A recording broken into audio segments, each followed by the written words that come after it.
Hello, everyone. My name is Robin Graves, and I'll be your wonderful host on this World According to Graves. Um, Last week on the show, I said, when I closed, I said, I'll be back. We're going to do something, uh, something different, unless something interesting happens. Well, something very interesting happened. Uh, I, I can't tell you how, how this hurts me that we've had three shootings in 1 week, three mass shootings in 1 week, two over the weekend. I did the short one, the special for you guys. I believe it was Sunday. Um, I've done a lot of digging, quite a bit of research to get ready for this one. No, Mike, I don't have a movie for you. I don't have any soda to try to get a shameless plug for going. Um, but I do have for you some things that are very interesting. I did a lot of digging here doing this. Um, we're going to start off with the first shooting. Mr. Santino William Legan, the Gilroy shooter. He the man he had a target list made up of religious institutions, um, political groups. The search of his digital media by the FBI found a list of nationwide organizations, including religious groups, political organizations, federal buildings, courthouses, and of course the Garlic Festival. In fact, there were pictures put up that he published online of people walking around at the Gilroy Garlic Festival. This was purely premeditated. This was a little frightening. Um, People are saying this was not that none of these shootings were connected. Um, then again, reports say they were. The reports say they weren't, and they weren't. There was just so much disinformation. Um, we're gonna go through some things here. I've got pages of research here that I'm having to thin down to pertinent things. Uh, I'm trying not to lose the entire message and the length of the research I've done. So please, folks, if it sounds like I'm rambling here with all of this, I'm not. There's just a lot of information, so buckle up, people. This is going to be one for the books. I've got a lot written down here. If you'll bear with me, I'm going to have to read this off, a lot of this. Um, let me see here.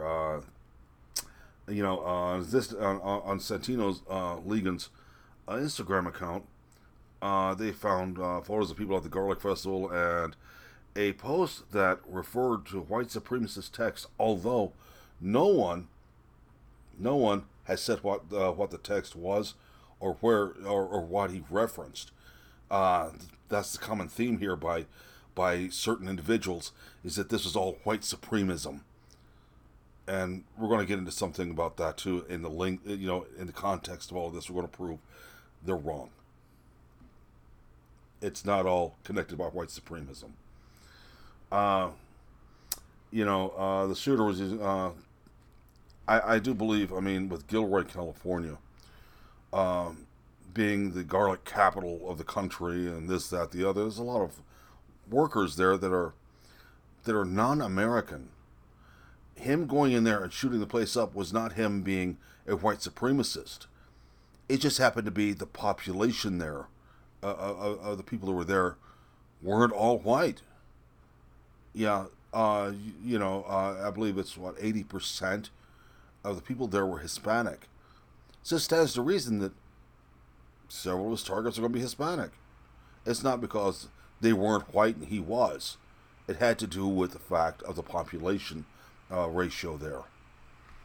Um, as of yesterday, August 6th, the FBI has launched a domestic terrorist investigation into the shooting. So far, there's no evidence that Legan was a white nationalist. There is no evidence. None found by the FBI. I actually had to make a phone call this morning You should be amazed who you get in league with here doing this kind of thing. Just get information. It is official. There is no proof that he was a white supremacist or a white nationalist. There is none. Even the FBI does believe.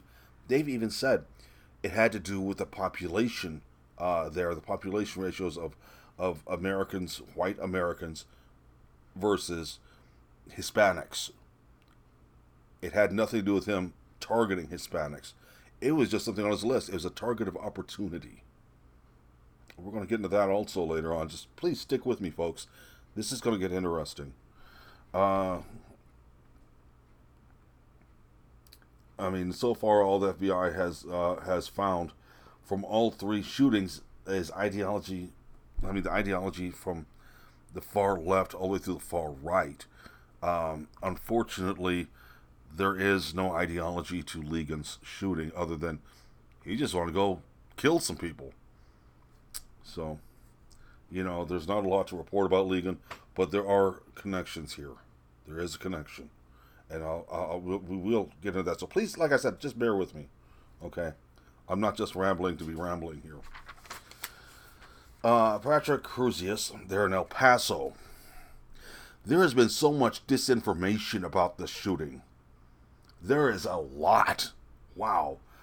This one gets a little interesting. According to investigators, Crusius went the day before to case the Walmart. Apparently to size up clientele inside the store. That is a little interesting, and we're going to find out why. There have been a lot. The report is that he went there that Saturday before, drove there the Saturday before, and cased the place. That's kind of funny because he was from Allen, Texas. Allen, Texas is about 10 hours away from El Paso. I know the area well. I used to wrestle in that area professionally. So, I mean, all over the place there. My first match was in El Paso, Texas, way back in another lifetime. But he supposedly drove there the day before to case the place. But then again, it's 11 hours away, and he supposedly, according to reports, got lost in El Paso, Texas, and was in the neighborhood there. Found the Walmart, went in because he was hungry, and just so happened to take a semi-automatic rifle in wearing earmuffs to shoot people. According to reports, to several different reports, one report says he started shooting people indiscriminately outside the store. Other ones say he went in and started shooting people. There's this saying that 20 minutes before the shooting, he wrote a manifesto online about on his home computer.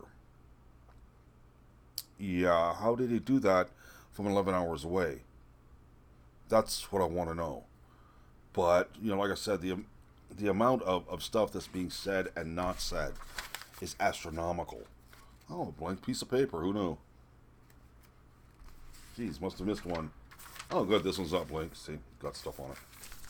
My liner notes, my everything. Get out of my way, you piece of garbage.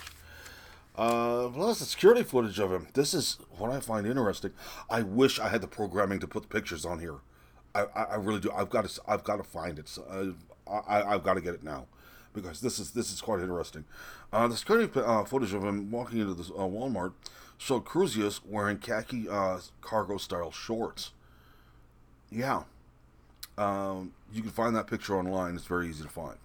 It's been on several social media sites. It's been on news sites. In fact, it's even I believe the New York Times even showed a picture of that. But when he was arrested, he had a different build, and is wearing khaki-colored slacks, not cargo shorts. He, from what I understand, he didn't have time to go change clothes before the police got there. And another thing that's really bothering me, there's several witnesses. This also happened at the Aurora shooting. Witnesses to the Aurora theater shooting, where they said there was more than just one shooter. But the witnesses have been, they were never really spoken to a whole lot. In fact, the media made sure not to speak to a lot of them. It didn't fit the actual report of what went on, although there were several people who saw two shooters. In this one, there were several people who saw 4 shooters. 4, not 1, 4, and they were dressed in black tactical clothing. In fact, there was even a person who was he was a service member. He was active duty, who was at a shoe store there in the mall, outside the mall, excuse me, and heard the shooting, ran into the Walmart, well, the side there, evidently, and rescued some children. Even he said the shooter he saw was wearing all black. Several witnesses said there were 4 shooters. Now, I would take this as with a grain of salt if the witnesses come up with different numbers. Like 3, 2. Nobody keep their story straight. All of the witnesses that saw the that have said they saw 4 shooters, all said they saw 4 shooters. Nobody was any different. They all described them as wearing black tactical clothing. This has me a little worried about this shooting. This one has me really worried. And as you said, the short that I did Sunday, I told you, I voiced my concerns about this. I told you what I thought was going on. I'm not trying to politicize anything, but there is something wrong with this shooting. Very wrong. Supposedly this guy put up a manifesto. He was a white supremacist. I do believe there was some. He kind of was, but he put up a manifesto on Instagram. 20 minutes before he did this from his home computer. Okay, mind you, but he was 11 hours away from home. Not to mention the manifesto has been proven to be false. It was written by a guy on 8chan. I don't go there. I try to stay away from idiocy. It was written by that, and I believe it was uploaded to a Facebook account. Now, the thing is Cruzius did have an Instagram account. He did at one time. But Facebook, who owns Instagram, actually said, and they reported, that the Instagram account had been disabled before the shooting happened. They said that it had been inactive for over a year. So the whole idea of him having a manifesto is false. It is false narrative. It's been proven to be false. It was proven that it was done by somebody on 8chan and uploaded to Facebook. That was actually admitted by 8chan, the owner of 8chan. So don't believe the whole manifesto thing. There wasn't one. That took me like 8 hours of scouring to find that out. Holy crap. You wouldn't believe how much evidence is being suppressed by places about this shooting. That's something that's got me a little worried. It's what makes me believe that I was at least partially right about this being the way it was done. The way I made a report on the last show I did. He pretty much threw his hands up in the air and gave up when the police got there peacefully. Let's talk about the Dayton shooting now. Okay, God, Connor Betts, this guy's a real fucking winner. First off, I want to say that this guy hated Trump with a passion. He made that very clear on Twitter hundreds of times. He idolized Elizabeth Warren and Bernie Sanders. He hated Republicans and said on many occasions how he wanted people to wake up and turn socialist. Oh, did I mention he was an active member of Antifa also? I told you this would happen. I told you a while back. Remember, you heard it here, folks. Connor Betts had a history of violence and had an open desire to commit mass shootings. That was also said by several witnesses, people who knew him. He sang for a porncore shock rock band called Minstrel Munchies.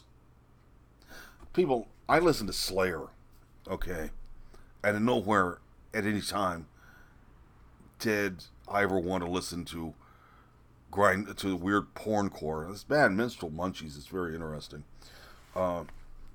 They had a little measure of success. Since this shooting happened, they've scrubbed the internet of all of their presence. There is no more anything online about concerning the band. They said they don't want to be glorified as the person who used Connor Betts as a lead singer. He didn't write for them, but he sang for them. Um, God, the band itself, I mean, they sang songs about the murder and rape of women on a regular basis. Uh, Band members reported that while they were on a small club tour, the Betts carried a gun and had a desire to hold up gas stations. In fact, they actually got onto him for saying, "Hey, let's go hold up a gas station." He was openly wanting to do this. Uh, the guy's a real winner, believe me. He had a history of violence. Um, a lot of things are really bad about this guy. His former classmates reported, Betts had a hit list of people he wanted to kill and rape. On his Twitter account, he retweeted extreme left-wing anti-police posts as well as tweets supporting Antifa and their actions. The guy was an active member of Antifa, plain and simple. That's been proven already, without a shadow of a doubt. In fact, on August 3rd, the day of the shooting, he tweeted a post saying, "Millennials have a message for the Joe Biden generation. Hurry up and die." The account retweeted messages supporting Elizabeth Warren and Bernie Sanders.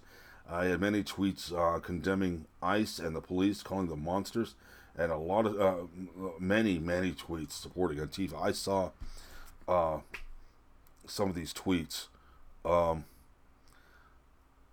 yeah, he was one of the worst out, out there. I mean, he was making death threats, talking about killing people, wanted to kill President Trump, wanted to shoot old people because they're too old and their time is over. He wanted to help the world die, is what he wanted. He said on one tweet, he actually said, "Let the world burn and the new world come from its ashes." Uh, he was very, very leftist. Oh my God, you know. There are a lot of there's a lot of questions about all three of these shootings, and there's no answers that anybody wants to give. Um, there's a lot of similarities here. They were all extremists, plain and simple. Um, right and left wing extremism is stupid. Violence is never the answer. You know, all three of these people actually had everywhere from slight to severe histories of police involvement, making death threats. Betts was actually kicked out of high school for a period of time because he actually had his best friend's name on his death list that he wanted to kill. I mean, this guy was serious. He was a bully. He intimidated people. He, on a regular basis, beat up underclassmen on a regular basis. You know, and God, there is one thing that nobody has said that has been proven that the media doesn't want you to know. Um, all three of them were on psychotropic drugs that were prescribed to them. I can't find out what drugs they were on, but it's been proven all three had mental problems and were on psychotropic drugs, and we've got cats doing things again. Uh, don't blame. The thing is I'm just going to go into my opinion. And my opinion is that stronger gun laws and banning guns is the only answer we have. Or is it? Or is it? Or is there something deeper wrong with society? Uh, really, if I had to, I have to be very careful how I say this, because I don't want anybody to get this light going. I don't want anybody getting the wrong idea here. But I mean, something is very wrong with our society. You know, we have a shooter in Gilroy and a shooter in El Paso. The shooter in Gilroy, his actual reason for shooting somebody, from what a witness stated, "That's why you're doing this," because I'm very angry. The shooter in El Paso, he stopped at that Walmart because he was hungry. He was lost. Been driving for 11 hours.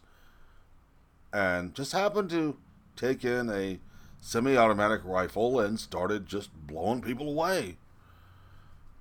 But I still have questions about that. I still have questions about some of the pictures, some of the witness accounts. Uh, Connor Betts, he was just a psychopath, leftist. It's been proven he was a leftist. You people out there want to blame Trump for the shootings, for all three shootings. You can't do that. There's something wrong with you doing that, because Connor Betts was an Elizabeth Warren and Bernie Sanders fanatic. He actually said he will happily vote for Elizabeth Warren. So let me ask you something out there, Miss Warren. If you just happen to see this, which I doubt you will, but just let me ask: is Elizabeth Warren going to take responsibility for Connor Betts the way she wants Trump to take responsibility for the other two?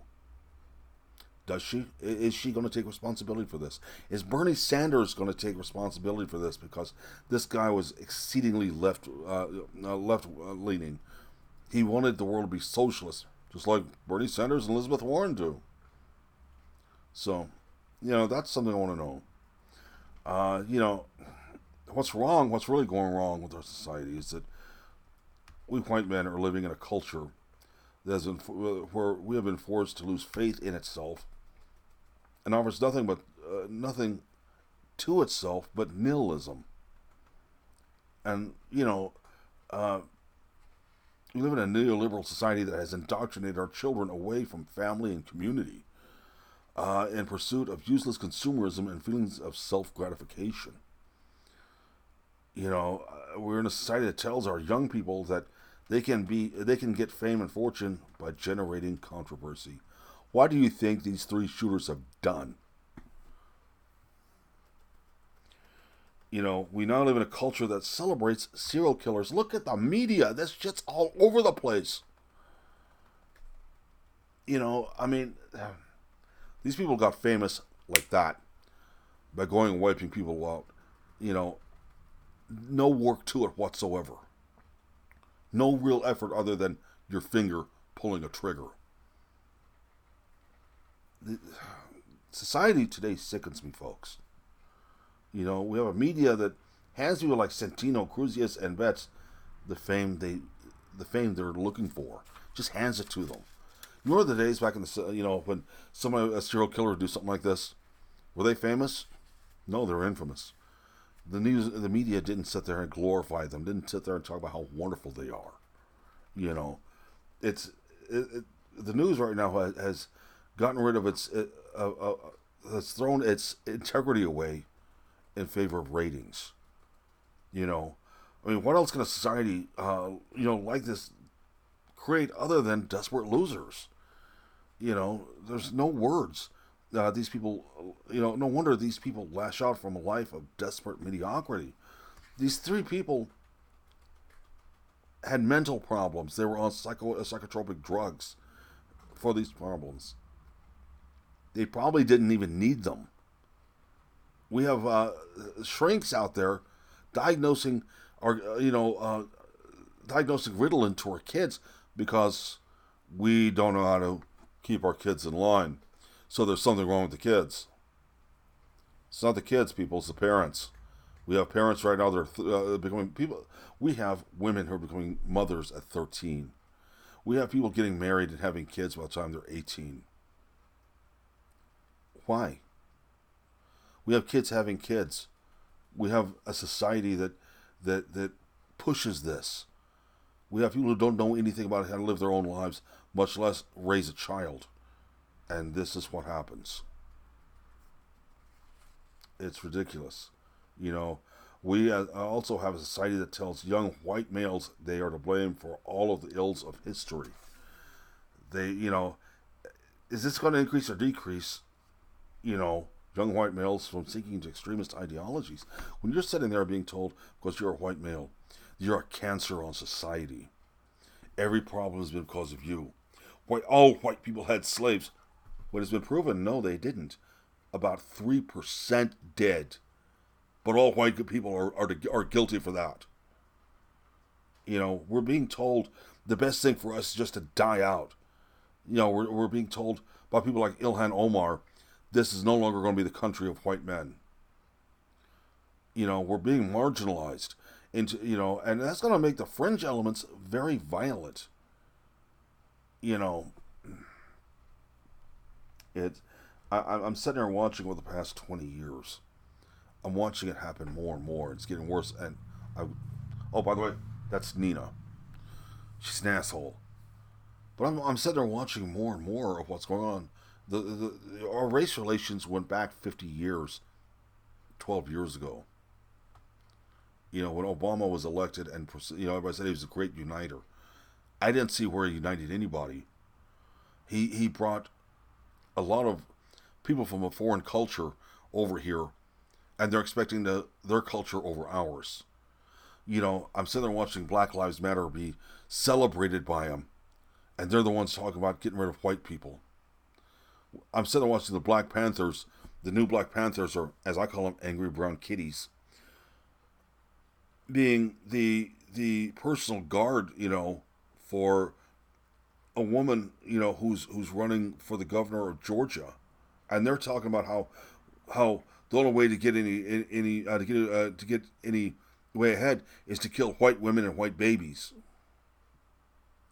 I'm being told that because I'm a white male, I'm toxic. There's things wrong. How the world is wrong because of people like me, because I'm white and I'm male. How do you think that's going to make young white people feel? It's going to make them want to lash out from a life of mediocrity. We're treated like garbage. I've had 3 different attorneys tell me things about my disability. That if I weren't Caucasian, it would be a lot better. I'd be a lot better off. How do you think that's going to make young people feel? It's going to make them lash out and be violent. Is it right to celebrate an entire race?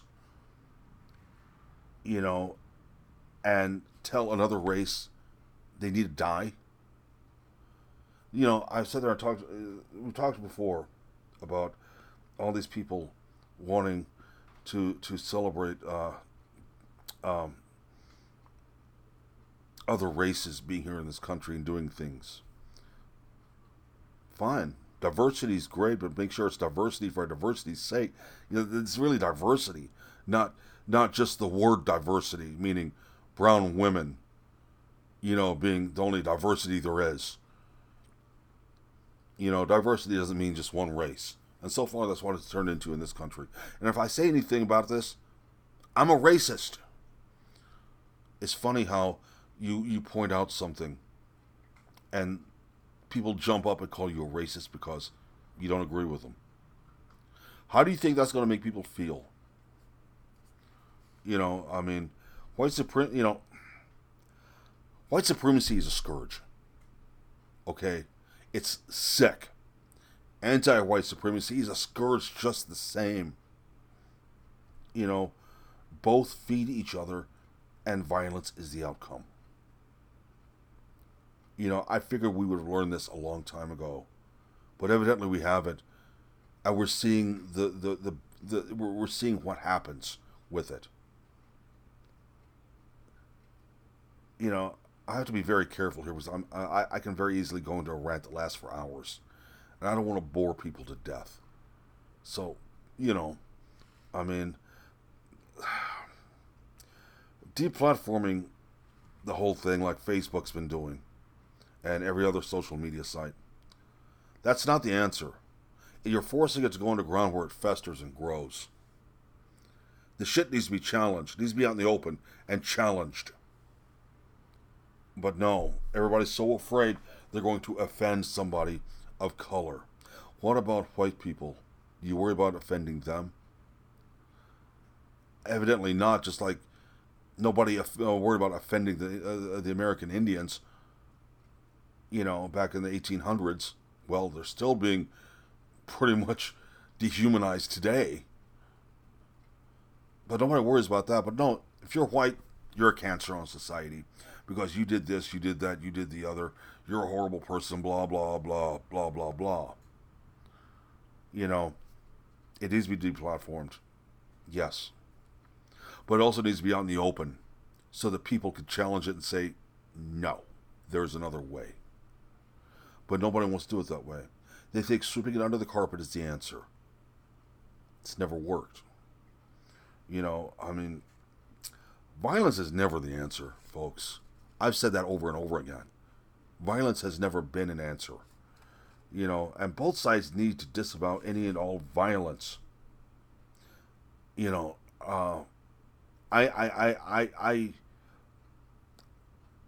don't listen to a lot of people on the left talking about white supremacists, because that's the thing. Everybody's a white supremacist unless you're with them. But it does exist. And it's horrible. Just like anti-white, supremacy. It's horrible. Any racism is horrible. It's bad. Plain and simple. There's no reason for it. And both sides are guilty of it. Both sides. The only cure for this is for both sides to disavow all violence. And, and not leave it any reason to be legitimized. But I don't see where that's going to happen. I mean, there's a little bit of violence in the world. All of a sudden, you got people jumping up, politicizing it, and using it to their advantage. These shootings have been a major blessing to the left, even though they won't admit that one of the shooters was actually a leftist extremist. They want to blame Trump. They want to blame the NRA. Trump never killed anybody. I don't remember him saying anything racist. Even the Baltimore thing, nothing was racist about that. The only people that say anything racist about it were the left. I've never seen anybody from the NRA shoot and kill anybody like what's been going on. They've never been involved in mass shootings. But we got to blame the NRA. Nobody wants to blame the real problem. Nobody does. And the real problem is our society is sick. Our society is degenerating to the point where this stuff is happening. There have been shootings before Trump, and there'll be shootings after Trump. But they want to blame Trump for this one. How about the shootings happening under the Obama watch? They never blamed him. They blamed white people. Obama said we shouldn't. You can't use broad brush to paint somebody. A case in point here: a Muslim goes and blows himself and a school all to pieces. Can't blame all Muslims for that. One white guy goes on a mass shooting. All people on the right are racist and murderers. So it must be really nice for you people out there to pick and choose your morality as you go along. Look, guys, I'm going to let this go. This has not been an easy one for me. I don't like talking about violence. That's a part of my life I don't want to talk about. I try to leave behind. But this was interesting. I had to do something about it. I'm probably not going to be on next week, guys. I've got some things happening starting this weekend. I'm probably going to be indisposed and busy for about 10 days. So unless something really interesting happens, I'm not going to be able to make time for this for next week. So all you haters out there, you're getting a break from me. Put it on the record. Anyway, guys and dolls, I want to tell you my heart goes out to the victims and their families of all three shootings. I hate when this kind of thing happens. It really bothers me. That's why this has bothered me. This has been one of the hardest broadcasts I've ever done. I'm not a violent person. I hate violence. Violence is never an answer to anything. I'm confrontational. If I think you need to be confronted, I'll confront you. But I'm not a violent person. I hate violence. I can't tell you how much. I can't say it enough. But, look, guys, I want you guys to think for yourselves. Leave a comment and a like, please. It does wonders for the channel, and it helps the algorithm. I'll talk to you guys later. You guys take care of yourselves. See you in a couple of weeks, guys, if something don't happen. Peace.